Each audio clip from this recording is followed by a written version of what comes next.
Hey guys, what's up? We are back for our second episode of Onside Chicks. I'm your co-host Jordan Herard Coupe. And I am Kaylee Chakosky. Big week. Big week. Yesterday Weekend.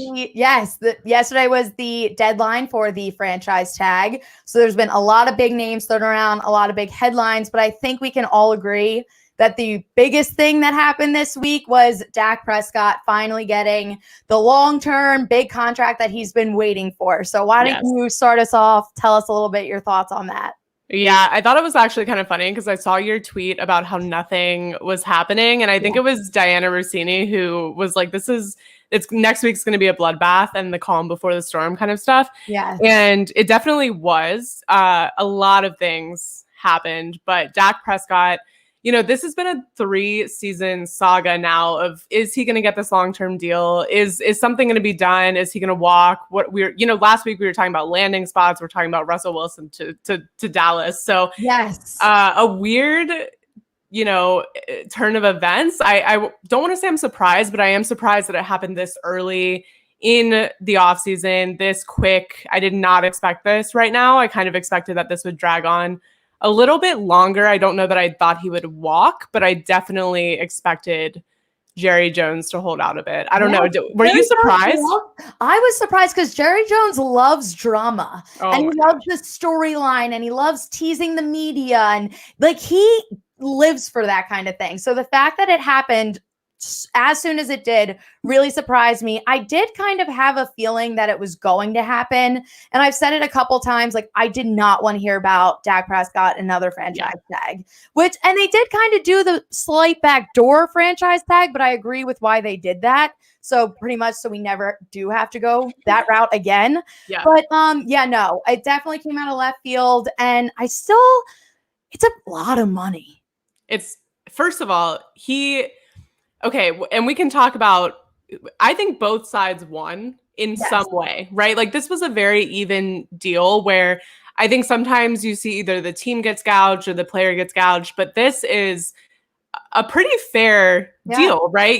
Dak wanted 3 years. The Cowboys wanted 5+ years. They settled on 4. Well, I think Dak got what he wanted. Obviously, the highest signing bonus in NFL history, just literally, I think, $1 million above Russell Wilson's, I want to say, and then 126 million guaranteed, which is a huge number. So for him, it is 75 million in year one. Wild. I mean, and Patrick Mahomes is basically the only person ahead of him in, total money guaranteed or guaranteed at signing or total value of a contract. And then Deshaun Watson's really third in those categories. So he ended up, I think, right where he was supposed to be. I don't know. Do you feel like this is fair? Because I think it's easy to look at a lot of money and start talking about why he's not worth it. But I'm feeling like this is a fair number. No, I honestly think it is. And if you asked me this at this exact time last year, I would have said this is absolutely ludicrous. Because when he was asking for all this money last year, I couldn't understand why. Now seeing how this season played out, and when you really look at it, he has taken so many pay cuts over the last couple of years. So on the one hand, it's honestly, the organization just owes him for kind of what he's went through and everything he's done for them. My argument last year when he was asking for big money was he hasn't really done anything to prove that he is that top level because it's the NFC East. You can barely make the playoffs. You're competing against the Eagles who are hit or miss. That was really their biggest competition the last couple of years. So I was very unsure if he deserved it or not. But I think this season, watching him get injured, seeing what he was able to do with that offense before the injury, and then seeing them absolutely crumble without him, I think it just proved how desperately they actually need him. And it was in that moment where I was like, they need to pay him.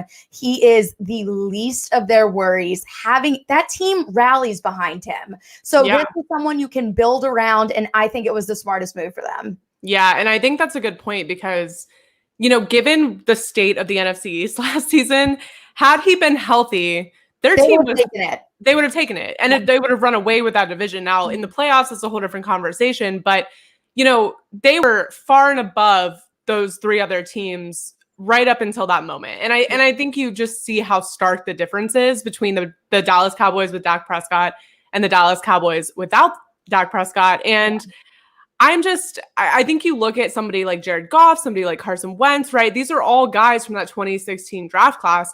All that money is tied up in those guys. And you saw those extensions, you saw how pricey that got. You saw them make the wrong decision because now the Eagles are taking this huge cap hit and they don't even, I mean, they're paying him how many millions of dollars to play? Team. Yeah. We took a $33 million hit for him to play in Indianapolis. Wild. And then Jared Goff is gone. And you just look at all of these people whose money, have these teams tied up, and the Cowboys are not in that same spot, right? Like they're in a very different spot. They're in the spot of, we found a guy that we think can take this team to the next level. They've got, I don't want to say equity, but they're the Dallas Cowboys. So, even Russell Wilson is putting them on his list of, landing spots and destinations. So I think you just look at it and it's pretty interesting, but I just think they kind of won out on that 2016 quarterback draft class saga that keeps happening year in and year out, but oof. And I think, like we just talked about, they can build around that offense. He's proved he can put up 40 points on that offense, no problem. The issues that they consistently are dealing with is their defense. So I think this is the time, even if it doesn't happen this season, you've secured Dak. You have so many offensive weapons to play around with and move around. Even if you release some people or trade some people, like you have so many options to make that perfect offense. They're in such good shape. And now you can take the next year or two, build up I can't even believe I'm talking this highly of the Cowboys. It's honestly killing me on the inside, but I'll be fine. Looking at it from an unbiased perspective, you take the next 1 or 2 years, build up your defense, and you are 100% guaranteed playoff contenders. Yeah. Last season, everyone was looking at them as Super Bowl contenders. So I think if they can keep moving in the direction that they're moving, unfortunately, they are in that conversation. So I think this is the one time I've actually sat back and been like, yes, Cowboys, you have done the right thing. Yeah, it is crazy because I was one of those people at the beginning of last season, not necessarily saying they're going to go to the Super Bowl and win it, but looking at their team, especially on paper prior to the season starting, and it was scary. And I was like, that's tough. Like they're taking this division, they're taking this, they're running away probably through a decent portion of the playoffs, and that just crumbled immediately. And it exposed so many weaknesses, like you mentioned, the defense. This allows them to really put the quarterback situation behind them and really allows them to focus on fixing the defense, fixing your other holes. I just think they've got draft capital, right? Like all their free agents, they have 4 comp picks in the draft. So they're going to really be able to add some pieces that are going to put, a decent amount of protection around Dak Prescott, reinforce the defense. But the pressure this now puts on both Dak and the organization to set him up for success, because you have Dak Prescott for 4 years. There's a lot of teams in this league that can make that work. There's a lot of teams in this league that can use him and get exactly where they want to go. And if the Cowboys cannot do it, unless Dak Prescott gets injured or has some sort of just terrible downturn, which I don't see happening. Yeah. But the pressure that's now on both of these sides is insane. And it's thank goodness it's done. Like we don't have to hear about it anymore. It's done. It's 4 years. We don't want to talk about it for 4 years. But what are you feeling if you're the coaching staff or you're the GM going to draft a team to put around Dak Prescott? You just paid this person $160 million. I think he needs to be in the room for every single conversation that they're having. And I think, and he is that like upstanding person. Like, he wants to do what's best. He literally said, he was like, Dallas is home. Like he wants to make this team the best that it can possibly be. So I think in order for them to take all those next steps, you pretty much have to do the opposite of everything that the Eagles are doing, the opposite of everything that the Texans are doing. Look at those teams and learn and say, this is what we're not going to do, and work together and build a stellar team, because they're so close. And I think there's been a lot of arguments too. People are unsure if they should have paid him this early because he's coming off an injury. I really don't think that injury is going to affect him. It's not like it was an ACL. I don't think it's going to change the way he plays. It was gruesome and brutal. Yeah. I'm not taking anything away from that, but it's not something that you can't bounce back from. He's getting all the physical therapy. He seems to be moving in the completely right direction. I think he is definitely the future for them as long as they play it right. Yeah, I have to agree. I see this, if they can do the right thing and keep the pieces from falling and crashing down around him. I just think you look to Houston and you say, let's not do that, right? You say, Houston, I just think Deshaun Watson, same caliber, right? Like, that's why we're talking about these guys financially in the same conversation as Patrick Mahomes, is because that's the impact they have on these teams. That's how much they're on that level. And it's those three guys at the top and the rest are a tier below. And so you're looking at him as the kind of guy who can make an impact, is going to bring fans into the stadium, is going to help your franchise stay afloat, quite frankly, especially coming out of 2020, and can get you to the Super Bowl. And I think we're seeing all teams shift to this. Let's give players a little more autonomy. Let's give them a little more control over the narrative. Let's make them key stakeholders in this franchise, not just puppets to execute our agenda or our scheme on the field. And I think we're going to see that. If we don't see that in Dallas, it's going to be a huge miss, because I think any sort of fracturing of this relationship between Dallas and Dak Prescott they can't afford it, to be honest with you. No, they can't. Because, They'll lose way too much, because we just saw what happened with the Eagles and Carson Wentz. We took a $33 million cap hit just because to watch him play in Indianapolis. And not even to just watch him play in Indianapolis, but to potentially go to the playoffs and potentially the Super Bowl in the next couple of years, if it plays out how the Colts want it to play out, which they're a great team. They're fun to watch. They were so close with Phillip Rivers, who, as we know, he retired at the end of the season. I was even surprised. I thought he was going to retire at the end of last season. So when he came back, went to the Colts, I was a little shocked. Like, he's at the end. Like, you could just see it. So for them to be that close with him, I honestly think the second Carson Wentz is back with Frank Reich, he's going to repair that relationship. Everything's going to be fine. And the only thing that does make me nervous with Dak on the Cowboys is Jerry Jones, because he can sometimes he lets his ego get the best of him at times. So I think right now he did the right thing. They compromised on everything. They found the perfect deal that worked. But if something like steers him or rubs him the wrong way, he might shut down and get closed off again. And if that happens, then they can start moving into dangerous territory. But if he keeps this up, they are doing everything right. I also think it's interesting because when we were talking about Russell Wilson, we were talking about how most of his list had these offensive-minded head coaches, right? Like, he wanted to go to a place that was really going to scheme up a balanced offense for him, which Seattle hasn't really been able to do. They ended last season saying, let's run the ball more, which is concerning. But you look at this coaching staff that Dallas has brought in, and I'm personally not convinced by McCarthy's ability to scheme up something really unique to keep up with where the offense is going in the NFL. I mean, we've seen it change so much, but I think you hear these old heads talk about football and talk about quarterbacks, and the mentality they have is like, oh, that guy is not a pocket passer. Like, he doesn't have the best arm in the league. He's not going to do well. You look at somebody like Lamar Jackson, who you heard that nonstop about. Yes.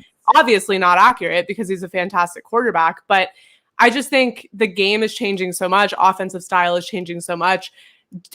I guess coaching wise and personnel wise, do you feel like they even have those pieces in place to not just end up at the Super Bowl in the next 4 years, but to get better consistently over the next 4 years? I think this season, especially if Dak, which I think he will absolutely, as long as he can remain healthy and play the full season, I think this is that season where we determine if it works or not.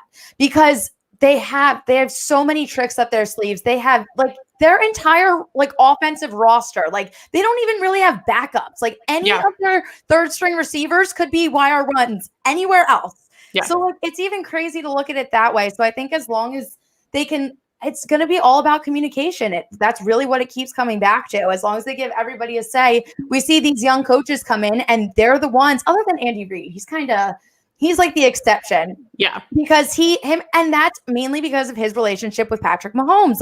The way they connect and work well together, that's what makes it all work.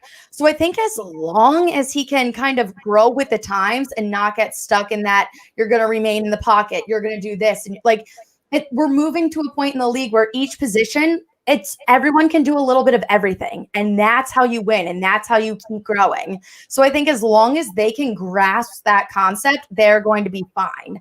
And I think this season, towards the end of the season, will determine if it works for sure or not. Yeah. And for them, they've got some of the right pieces there already. Obviously, having Ezekiel Elliott's not a bad place to be. Having CeeDee Lamb, having all these guys that you drafted really well last season that you've brought on to support your offense. I just think stepping up in the defensive area, this should look like a completely different team this year. But it is going to be interesting. I actually, as much as I don't necessarily like the Cowboys, there is some you have a reason. I don't necessarily like them, but I want him to succeed. So it's a weird place to be mentally No, that's a little, because I love Dak Prescott. Yeah. It's hard not to. It's hard. He is just a literal angel. Like that's how he just seems like like the nicest person ever. He's beyond talented. And even when he gets frustrated, he like still like it's never like anger. Like it's always like, this is what we can do better, which I love. I just love that side of him. So it's so weird because I do want to root for him and I do want to see him do well. I just can't.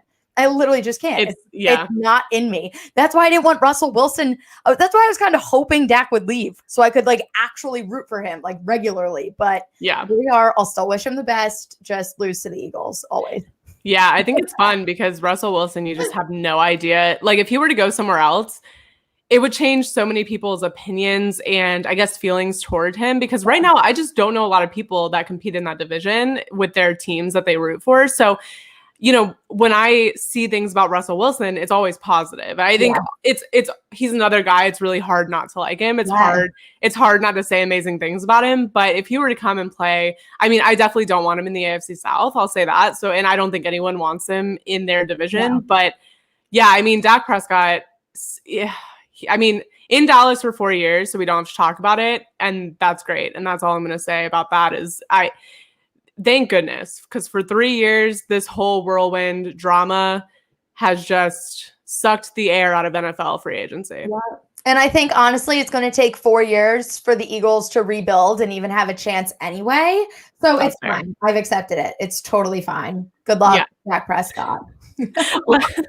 Let's talk running backs. We're going to dive into 2 position groups today, but running backs, it's kind of weird because we're going to talk running backs and we're going to talk receivers. Receivers, it felt like franchise tags were flying off the handle. Running backs, it was kind of like dead silent, crickets, not a lot going on. But we'll start with your boy that we talked about last week, Aaron Jones, not tagged.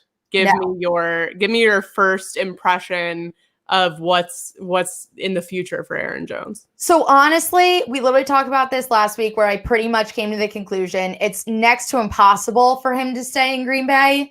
But I wanted him there. And I'm still honestly in that same position. I think they did what was best for him and they realized he deserves to get paid. He deserves like to have a big contract. He deserves to be somewhere long-term. Packers have little time to waste, but I think if they can make something work, what are they? They're 5.3 million. No, that's the Steelers.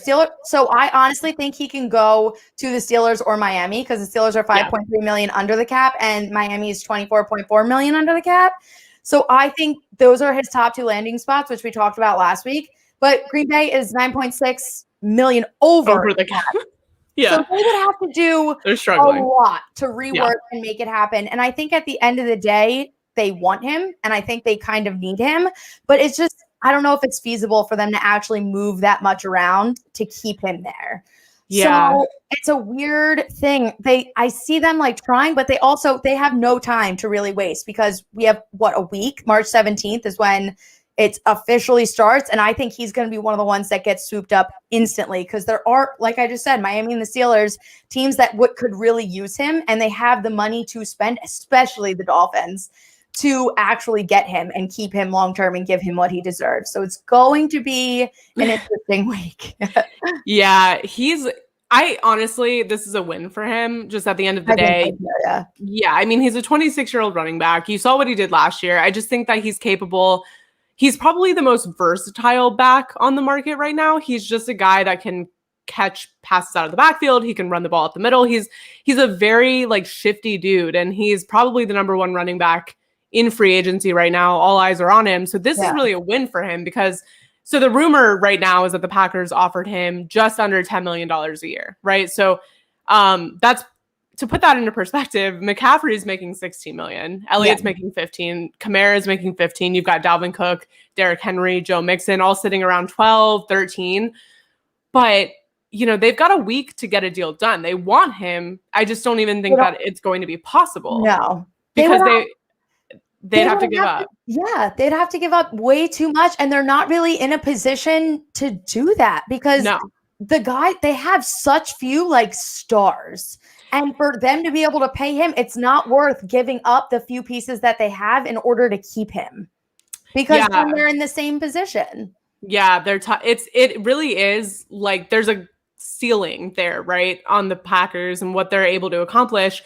You don't necessarily need big names to win Super Bowls. I just think that it helps. And it love Aaron Rodgers. I know. And it's so bad. And we thought that it was bad last year in the draft. And we were kind of like, oh, they got Aaron Rodgers, no help. I'm sorry. At the end of the day, yes, great. You put a fire under his ass. Now he's back. He's up. He's, Aaron Rodgersing all over the place. But making an MVP campaign, but at the same time, you should have reinforced your offense, and now you have your number one guy ready to walk. But I just don't see any way they get this deal done. But a win for him, for sure. A win for both of them, because they couldn't afford the franchise tag really at all, obviously, being over the cap. But, he also gets to land somewhere that can probably afford him, probably is in a better place to win now. And I think the Dolphins, absolutely right. Not a unique take. I think that's probably the most logical place for him to go. They have a ton of cap space. They can pay him as a top 10 running back, which he is, but they have other needs in the draft too, right? So looking at where the Dolphins are sitting in the draft, now they don't have to go out and get Najee Harris. They don't have to go out and secure a running back who on paper looks great, but you never know when a rookie gets in, right? Yeah. So now you're going to have a guy, if you get Aaron Jones, then you're going to have a guy that really knows, you would know exactly what he's going to bring, exactly how he's going to play, what to expect, how to fit him in. Now you can go address your other needs in the draft. So it's a win for whoever gets him. It's a win for him. It could be a win for the Packers if they make it that way, but they're not great. I don't think it's going to happen, but it would be nice. I would be thrilled. But at the end of the day, this is what he deserves. He proved himself this season. He continues to prove himself, and I want him to he deserves top running back dollar. End of story. Yeah, I mean, absolutely. And there's just not a ton of teams that can afford it. And that's like... And salary cap literally today went down 8% from last year. Yeah. So that... I saw, honestly, a couple weeks ago, I got a headline that it was supposed to be raised. Yeah. Yeah, so they were... I mean, they estimated and they said it would be at least 180. Yeah. I think 182 to 183 is exactly what we expected, exactly what everyone expected. But kind of interesting because I think this allows people to now, there is no speculating, right? There's no, if this happens, then we can do this. If that happens, we can do this. It really is like, it's all set in stone. You're going to see these decisions come faster now. That's why I think this week probably is not even near to over, because you look at, they've got a week to get a deal done with these guys that they didn't tag. So you're going to see people cut. You're going to see people moving around, people not getting deals done and just holding out and waiting for free agency. And so it's a bloodbath is on the way. Like Diana Rossini said. Yes. I don't doubt it. No, it really was. She tweeted that, and then there was a couple days of like literally nothing. And that's when I was sitting there and I was like, when like you're in like a dark alley and it's like too quiet and too dark and you like can feel that something is coming. Yeah. That was literally how this week felt, because it was like, all right, like we know there's deadlines approaching. the salary cap happened. We know free agency starts on the 17th. Like, there was so much looming, and yet it was so quiet. And then all of a sudden it was like one app. My phone was going off for literally 2 days straight, like one after the other. And then Dak, I was in the middle of working a shift at the bar, and Dak signed his contract. And I was like, I got double sad. I'm running around like crazy. And I was like, I have to work 2 jobs right now. I literally told my table, I was like, hold on, Dak Prescott just signed a contract. Posting on Instagram. Understandable. All that. Yeah. Hold on. You're going to have to wait a second. Yeah. I'll bring your ranch, but I just need to tweet about this real quick. So you have to hold on. Yeah, it was very shocking. And but here's the thing is this is what we wanted. We wanted a fun off season, and we're going to get it. And I do think at the end of the day, once all is said and done and everything's set in stone, it probably won't feel as shocking as it feels right now because we're in the middle of it. It's chaotic. And I think we're all considering the what ifs as if they're happening, like the Russell Wilson situation, like Deshaun Watson moving. I just think at the end of the day, maybe 50% of these things will actually happen. So we'll be talking about this in a very different way as we approach the season. But, it is Aaron Jones. I'm excited to see where he goes. Yeah. Chris Carson did not get tagged. No. I will say from a fantasy perspective, love the guy. I find him to be super underrated. Obviously, I mean, he was drafted in the last round in 2017. Yeah. So a wild come up, a glow up for now Chris he's Carson. One of the people we have our eyes on the most. Yeah. And so he's been the main fixture of the Seahawks offense, obviously considering 3 years. Yeah. So he can handle it. He's another guy. He's right up there. He's probably less expensive than Aaron Jones, but where are you feeling like he could land? So I have a couple places he could land. I am feeling for him either the Jets or the 49ers. Ooh. Which either one, they both have money to pay. And the Jets, they've been relying on, who's there? I have it written down here. They have Frank Gore. Yeah, and Jeff Wilson has never played more than 12 games in a season. Yeah. Ever. So, they need someone that they can consistently rely on, and they have money to spend. And like we said, he's cheaper. It's going to be cheaper than a guy like Aaron Jones. And you don't take that risk when drafting. You know exactly what you're going to get. He's been Seattle's main guy for the last 3 seasons. That is exactly, I think, the kind of person they need, especially there's the rumors about Jimmy Garoppolo, and we don't even know what's going to happen there. So I think that would be a really good landing spot. And then the Jets, we know they just got their new coach. Yep. We don't know what's going to happen with Sam Darnold yet, but they are in need of a complete overhaul. If they keep Sam Darnold, I think having offensive weapons for him would be really good. So I could see him going one of those 2 places. Yeah, I would actually not mind seeing him in the Jets. I said this last night. I'm not, I don't want to say I'm all in on the Jets, but I do think that this come up for them is going to be way faster than people think it is, just because everyone wants to play for Robert Saleh. Everyone's saying that. Every player that has ever come into contact with him is just speaking very highly of him. So I think it really is attracting these top guys that they wouldn't have otherwise gotten. But I honestly think Sam Darnold is a great quarterback. I think so too. I won't even sit here and say he's great. I'll just say we haven't even seen anything, right? Yeah. He was in the worst possible place with the worst possible coaching staff. I don't care what Bill Belichick says. You're not going to convince me that Adam Gase is a great coach for a quarterback to play under. You won't convince me of it. So I think I said it on my YouTube every single week. I was waiting every week. When are we going to fire Gase? It made no sense to me. It took way too long. So I'm like, well, you can't get any worse. So what are you waiting for? Yeah. And I want to see people go there. I want to see players do well there. I want to see their culture turn around. But my landing spots for him were the Steelers and the Bills. The Steelers, we talked about, terrible run game in 2020. Yes. Honestly, given their hot start, right, 11-0, I think that was one of the things that was really holding them back. The last in the league in rushing yards per game and in yards per carry. So, you have James Conner, who's a free agent. So, he's a significant upgrade from Benny Snell and Anthony McFarland. But, Chris Carson's an upgrade from James Conner. Yeah, so absolutely. If you let James Conner go, you've got money. You can pay, Chris Carson like he deserves to be paid. That's a prime spot. I don't know necessarily that Ben Roethlisberger is the biggest draw now, but given all of the other offensive weapons they have and what they were able to accomplish, given the fact that they had such big holes last year, it's not the worst place to go. They No. need a guy that can extend drives, break tackles. That's Chris Carson. I Yeah. could see that as a fit. The Buffalo Bills, he's in their price range. Devin Yeah. Singletary, Zach Moss are not that impressive, but I could see him going to either of those places. I do think he'll get a short-term deal just because I think most teams, like we said, just don't have the capital to spend. So I think he is going to get a shorter-term deal. Maybe they'll try to like push the bulk of that money off until 2022, but he's going to go somewhere. He's going to go somewhere and he's going to thrive. I want it to be a place where he does get to show out. Yes. We want it to be a team where they're close. Like yes. Imagine if he was like the Jimmys on top. Like they're there. Like honestly, Steelers, I don't know. There's so many options. I know. There's them in San Francisco.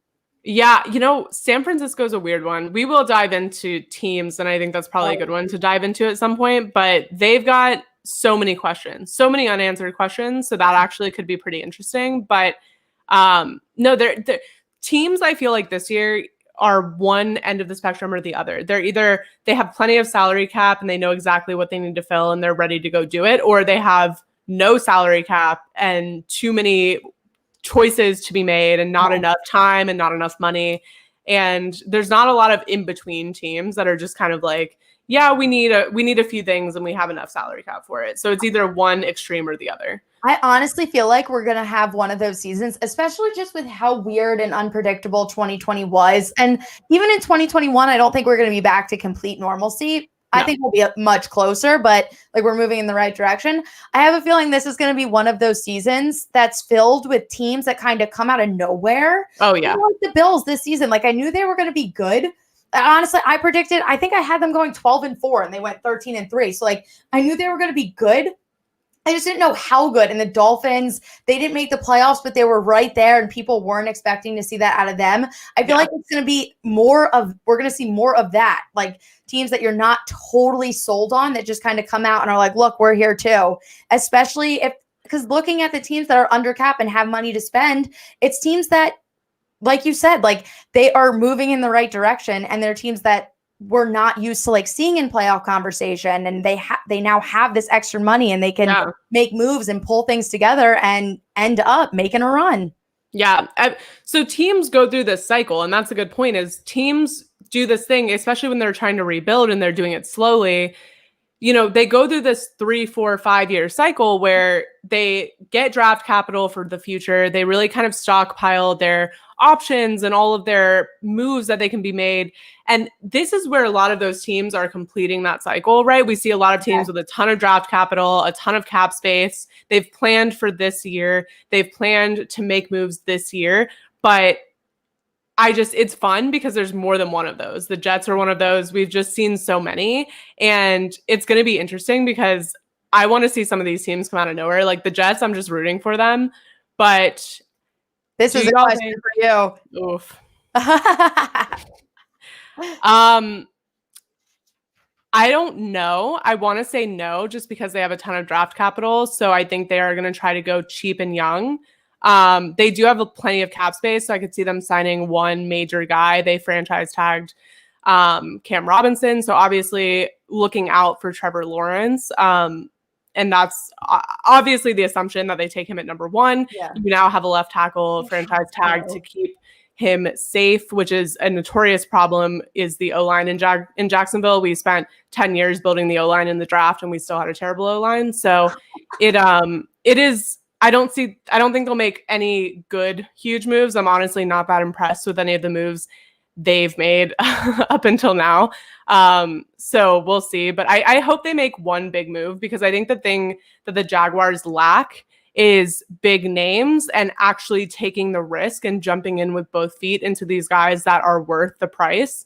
And they've always kind of been these like bargain hunting kind of team, but I'm over it. Like I just don't want to see any more of these like guys that are in their 30s that they bring around and maybe they were a big name 5 years ago and now they want to make him back into some sort of playmaker. And that's what the Jaguars do the best, is just find these like island of misfit toys guys and try to make them work. And I'm a little over it. So if we have the money, I hope they spend it. But I mean, I don't know. Let me know in the chat who you would want them to get, because I'm here for big moves. Trevor Lawrence and big moves. Oh my I don't God. mind. I would love that. Remember this season? All of the moves you guys made in the offseason last year, I was so confused. Like, I literally couldn't wrap my mind around any of it. And going into it, I was like, what the heck are the Jags doing? And then week 1, you came out and won. And I was like, oh my God. I was like, maybe they have a plan. Like, maybe they know what they're doing. And then it went downhill after that so quick. But they can't mess up this draft. And as long as they do that, like you said, hopefully they can pick someone up or at least draft really well, get some young guys to kind of build around. And then in the next year or two, hopefully some big things coming. I mean, here's the thing. I sat on my couch. Getting your hopes up at all? No, because I'm not impressed with our coaching staff. I'm not impressed with any of the moves that have been made. I get wanting to protect Trevor Lawrence, but you have so much money. You have so much draft capital that just seemed like a really weird place to use the franchise tag, but that's just my opinion. I think he's great. I think he's worth it, but I don't know that that was the best move that could have been made. But I also think they've had success with young guys, right? Like, so I don't necessarily think they're a team that needs to go out and get veteran free agents, because you look at their offense, right? Like, James Robinson is a running back who came out of nowhere, undrafted, rookie. And so, he's been able to be successful. Our wide receivers are all young guys that aren't big names that have been able to really kind of hold up with the best of them. I mean, week 1, I was sitting on my couch saying we're going to the Super Bowl. Obviously, that was like that about the Eagles too when we were up 17-0, and then yeah, it was short-lived, but I'm happy I experienced it for 1 week. And I really got a soft spot for the Colts later in the season, because at first I was like, wow, that one loss is really going to keep them out of the playoffs, which is pretty funny. But at the same time, I was like, no, they're fun to watch and we're not winning any games, so they might as well go. But one thing that I'm really sad now that can't happen for the Jags. I knew this. I was going to say it if you Perfect transition here, because I was holding out hope this would never happen. So don't even comment it. I know this would never happen. I know it's unrealistic. Don't at me. It was a pipe dream. It was a pipe dream. I was holding out for it. I wanted Allen Robinson to come back to us. I just wanted him to get fed up with the Bears. I wanted him to come back, and then maybe Jalen Ramsey will trickle back one day. Like, all of these pieces may just come back and we can relive 2017 all over again. That's not happening because Allen Robinson got franchise tagged. Again, doesn't necessarily mean he's not going to go anywhere. Yeah. So I'll say that. There's a lot of options on the table, but tell me how you feel about this one. When I'm exploring the options of what could possibly happen, now that he's been franchise tagged, it's literally any possibility of things could happen at this point. Because they have until mid-July to actually secure another, an actual contract for him. So that could still happen. If you immediately look at it, franchise tag, it's honestly selfish of the Bears. They were literally like, we are just going to do this so we cannot lose you. Haha. And for some reason, Chris Godwin was the other big name, which I know we'll get into, but I look at those situations completely different. Yeah. When I look at Chris Godwin on the Bucs, I'm like, this is so smart. They're keeping all those pieces together.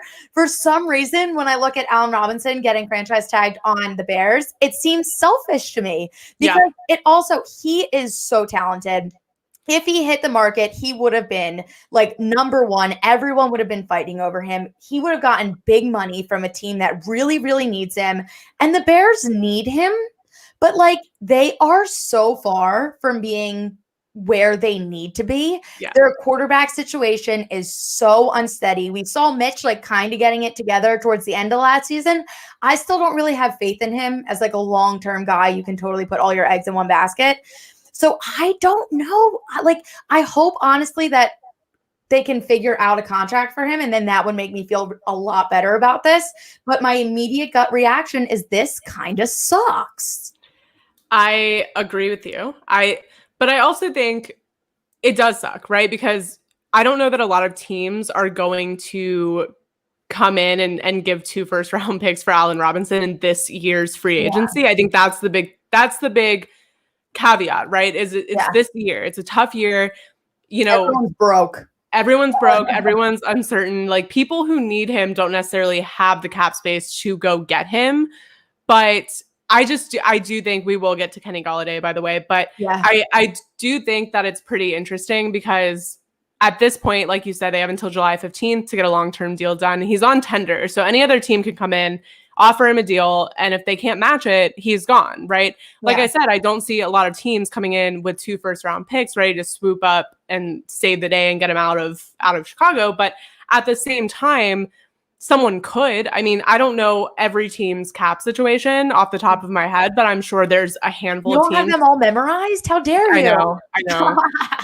Here come the internet warriors. But yeah, it's kind of wild because I do think it depends what the quarterback situation is. I think not just for Allen Robinson, but for the team, right? Because I think it's selfish and it does feel like a hostage situation, but it also feels like if they figure out their quarterback situation, which I have no idea where that's going to go, to be honest with you, I don't even have a clue as to where they're leaning for that. But, if they figure it out and Allen Robinson wants to be there, I think that could be a really good fit. I think they could make something work. But I think if they, end up with, I mean, Trubisky or Drew Lock, like you're done, right? Like he doesn't want to be there. He doesn't want to be with those guys. He doesn't want to have to catch balls from those guys. But he can either play for $18 million guaranteed or he can hold out. Also an option, right? So he's either playing on the tag for $18 million guaranteed, he's getting a long-term deal, or he's holding out, or someone comes and gets him, which I think is probably the least likely option. And I think the only way he holds out is if they severely mess up the quarterback situation and that decision. I'm honestly hoping that, and because mainly everything I've seen with Russell Wilson, all I see is Russ to Chicago. That's all I've been seeing. It's all I literally tweeted the other day. I was like, why is my entire timeline right now talking about, like, I thought it happened for a second because when I logged in, like, it was all these tweets back to back to back.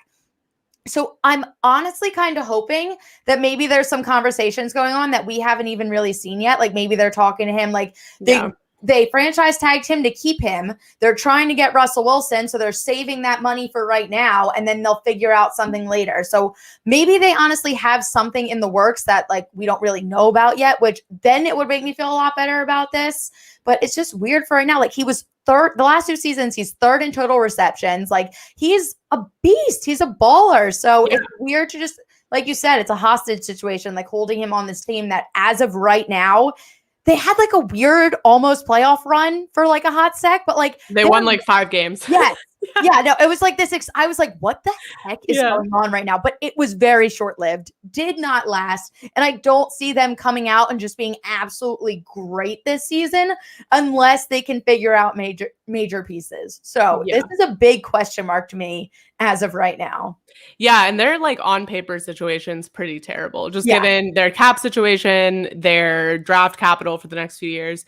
They're not looking ahead at great times, but I think the reason that Russ's name is coming up, oh my gosh, you know what? I don't feel bad because we always, I mean, when we talk about early days of football, it's just Chicago Bears talk all day long. So I'm over it. So, I don't feel bad, but you had your time. Most of you weren't even alive for it, but I don't care. You've had it. It exists. You can same way with the Dallas Cowboys. I'm like, you guys weren't even alive for the last time you won a championship, but I don't care.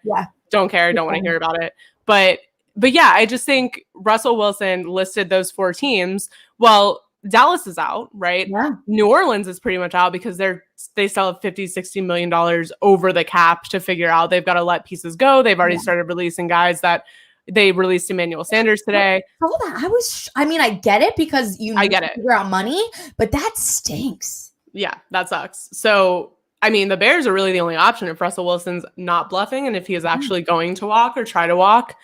And get a deal done, which I don't foresee happening. But, that's the only place he could really go. And I mean, the Raiders are pretty stuck on, that whole situation they've got there being the one for them. Yeah. So that's what they're saying publicly. I think if Deshaun Watson walked up and said, I want to be in Las Vegas, and that conversation would change. You can say no to that. Yeah. That'd be different. So especially because a situation like that too, I want Marcus Mariota as the Eagles backup. So you can you can trade him, do something with Derek Carr. There are definitely teams that could use Derek Carr either as a starter or a backup. But I feel like if Deshaun Watson came, you could figure something out to make him your guy.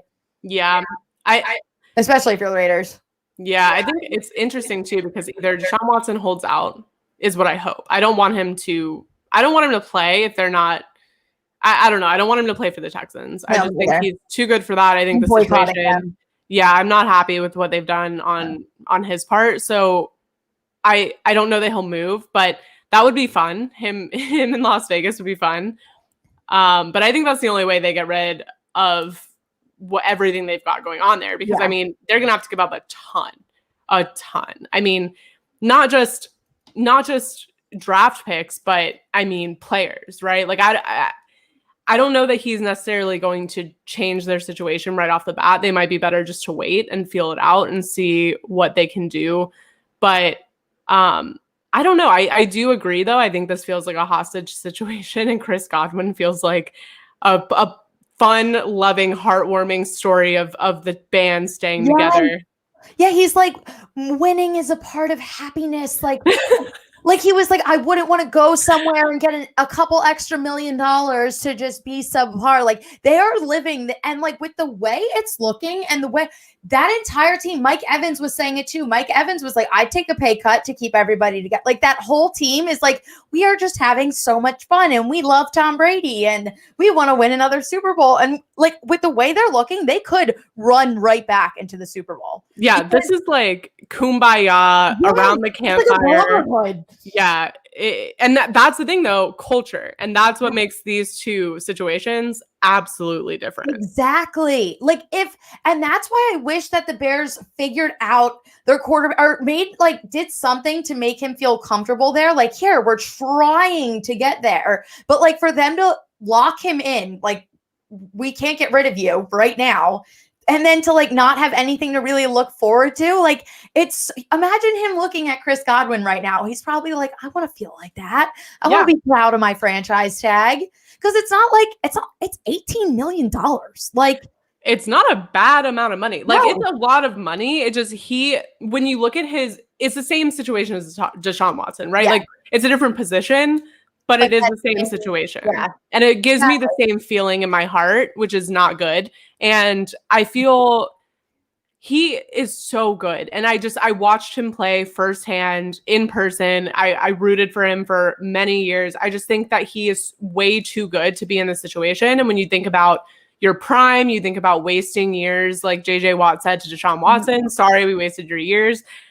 I think he's wasting years in Chicago. Yeah. And I think that's the hardest part for him, is not only is the franchise just not in a good state as far as rebuilding and getting pieces where they need them to be, but they're not instilling a lot of faith in their team. And you can see that by the way players are interacting and talking about the team, talking about this year and the future of this franchise. So I want better for him. Yeah. So I do hope that at least they get a good quarterback, or at least someone comes and gets him. I just don't think that's going to happen.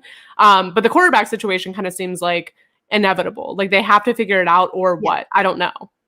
I mean, but do you think Mitch is a long-term guy for them? Okay, good, because I don't either.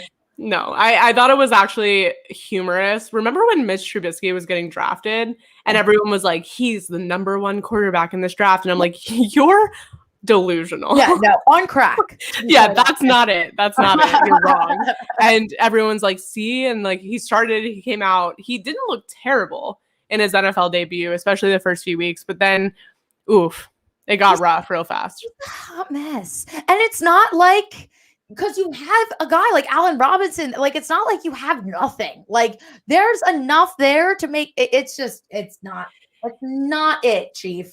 It's not ideal. I just think, I don't know. I want to see him succeed. But then again, like, we could all just be sitting here and this could be a fun clip to play back mid-season of 2021 when the Bears are undefeated and 11-0. Yeah, we're like biting our tongues, like, sorry.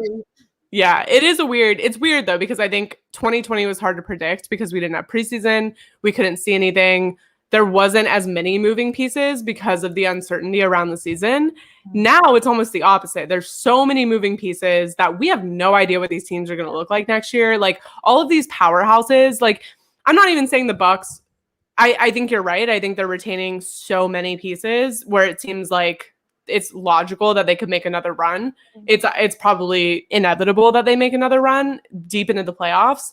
But they franchise tagged Chris Godwin. They got Levante David back. Mhm. Now there's other pieces that they have to figure out, Shaq Barrett, but he like Chris Godwin, I don't even know where he would have gone, but they're paying their offensive stars well because 33 million for him and Evans together.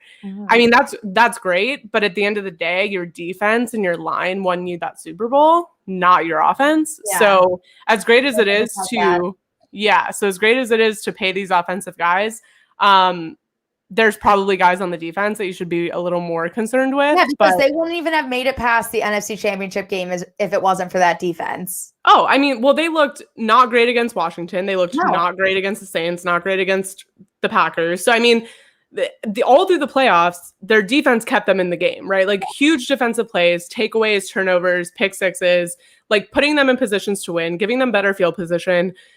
And the offense made really costly mistakes, not in the Super Bowl, but every other game leading up to the Super Bowl, the offense consistently made mistakes, right? And Tom Brady didn't put up great numbers. The offense itself didn't put up great numbers. You had a few big breakout plays from like Leonard Fournette.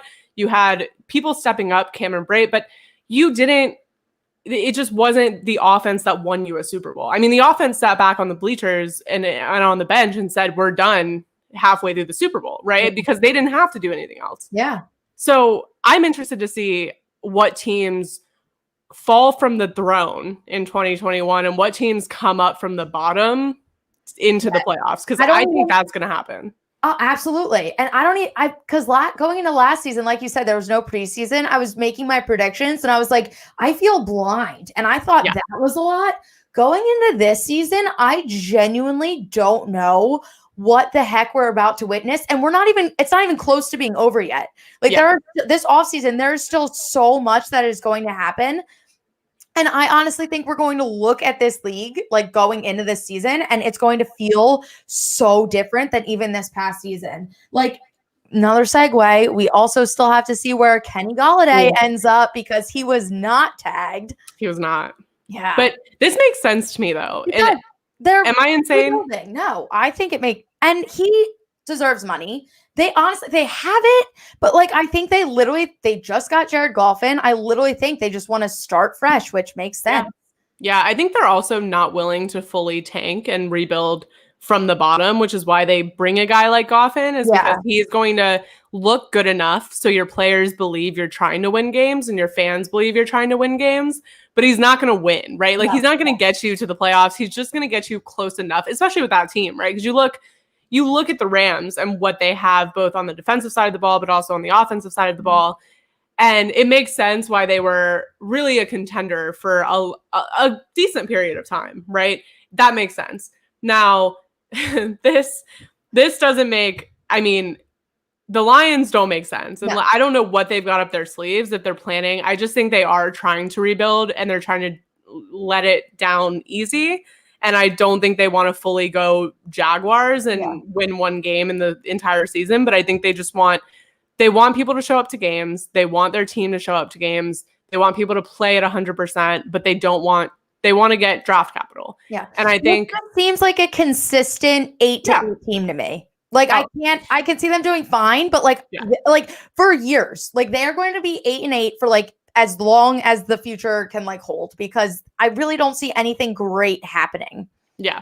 Well, and that's the thing too, is I just think Kenny Galladay, like you said, he deserves more money. He also turned down more than the 15.8 he would have gotten on the franchise tag from that franchise. So he was never going, I don't think, the franchise tag route. Like I think maybe they would have, but I think again, if you're trying to build a culture, rebuild trust in your organization, I think that's not what you don't want to hold players hostage. And I think that's what it would have been, because, he wants probably 17, 18, 19 million per season, right? Which is fair given his role in this franchise and how important he's been for them, but they're not going to pay it. So if they're not going to pay it, he needs to go somewhere else. Now, where else can he go? I don't know. I mean, what? And they're in an interesting situation too, because Marvin Jones and then Danny Amendola are also going to be free agents. Yeah. So like, they just got Tyrell Williams, who is Raiders last season, right? Yeah, I believe so.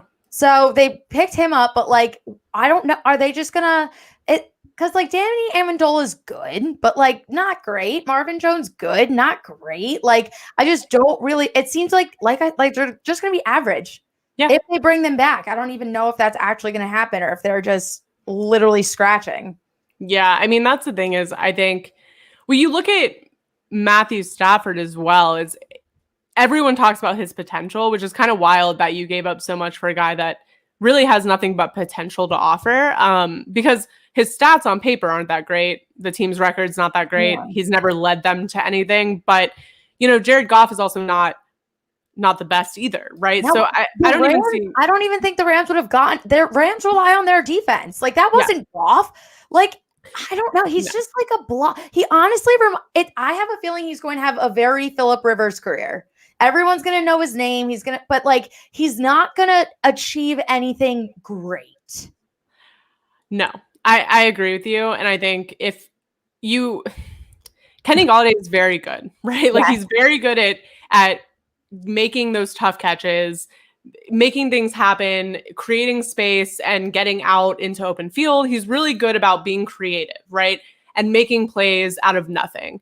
Now, Matthew Stafford, if is all to be believed about his ability, his arm, his accuracy, all of this stuff, then he's probably 50% of that. Yeah. Now, I'm not saying Kenny Golladay is not as great as we think he is, because I think that probably is a tandem situation.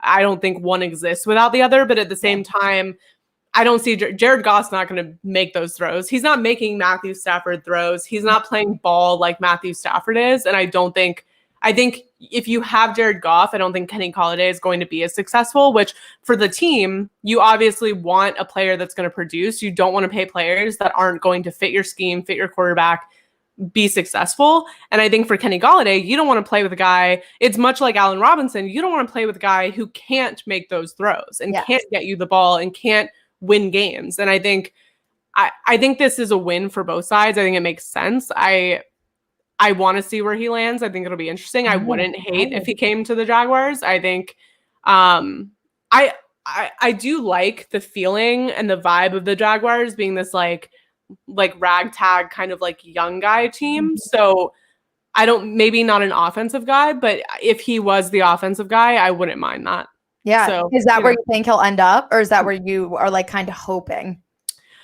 I could say where I could see him going. I don't really know where I would see him fitting in, but I wouldn't hate it. And I think that says a lot, because I think when you're a fan of the team or of any team, these moves can be, you either despise them or you're rooting for them 110%. And with him, it's like, that'd be good. That'd be nice. Yeah. We don't need it, I don't think, but it'd be Honestly, nice. The Eagles need him, but we can't pay him. So we're in a crappy situation. I feel like every like good player, I'm just sending them to the Jets. I'm like, just go. Start there. Like that's where I just feel like I know they all can't go there, but like that's literally every time I hear about like a good player, free agent, Jets have money. I'm like, just go. Like have fun. Start something new there. I'm here for it. I mean, that's the thing is I'm here for the Jets. If Kenny Golladay, actually, I could see that. Kenny Golladay to the Jets. Right. I mean, kind of fit. Why not? Because like last year, I think Jamison Crowder was probably the best receiver they had. Yeah. But he also finished bottom of the NFL in like everything. So, you're looking for these stars. I mean, that's a star. Like, I think that's a star that's underrated, underpaid currently. I think it's a guy that you can clearly afford to pay because you have cap space coming out of every room in that franchise and that facility. They've got just piles of money to hand out to people. And I think if he was the guy, I could see that happening. I mean, I love Jamison Crowder. I'm not even going to lie. Great. Love him to death. But Kenny Golladay is a much needed upgrade for them. I mean, to be fair, there's a lot of guys that could go after, but I could see that happening. Yeah. I wouldn't be mad. Crazy week, and I think this is just the beginning. Tip of the iceberg. Yeah, it's gonna be an interesting ride. I feel like the road leading up to the start of this season is going to be so long, and by the time it starts, I'm just gonna need like a deep, like inhale and exhale, and then it's gonna be a whole other roller coaster seeing how this season even plays out. Yeah. Oh, we're in for it. But I'm not mad about it because it gives us Oh, I love it. I know, like I think we were texting and we were like, what are we gonna talk about this week? And then all of a sudden it's like, what are we like? We're choosing from 20 things to talk about. And we're like, we had so many options and we were like, no, we'll save this. We'll focus on this right now. But I literally texted you Sunday night and I think I was just panicking because like nothing was happening. And I was like having that sense of like, what is going to go on? And I texted you and I was like, what are we going to talk? Like, I thought we were going to have to like find things. Yeah. And then literally the NFL was like, nope, here, have your pick. Like you choose. Yeah. I don't hate it. I don't hate it. And I'm excited to go into an off season that's somewhat normal. Yes. Not fully normal, but we're on the right getting track. there. We're getting there. The right track. We're getting there. I'm excited for it. Do you have any final thoughts before we get out of here? No, I think it's just take a deep breath right now and then prepare for free agency, which is going to be an absolute comedy special, I think. Oh yeah. May the odds be ever in your team's favor because it's not looking good for most teams out there right now. But definitely we're in a dark place. Let us know, tweet at us, follow us on Twitter, follow us on Instagram. Let us know who you want your team to get in free agency. Yep. Onside Chicks on Instagram. Make sure to subscribe on Twitch. Onside Chicks Pod on Twitter. Follow us, tweet at us. Thanks for tuning in. We will catch you guys next week. Yes. Bye. Bye.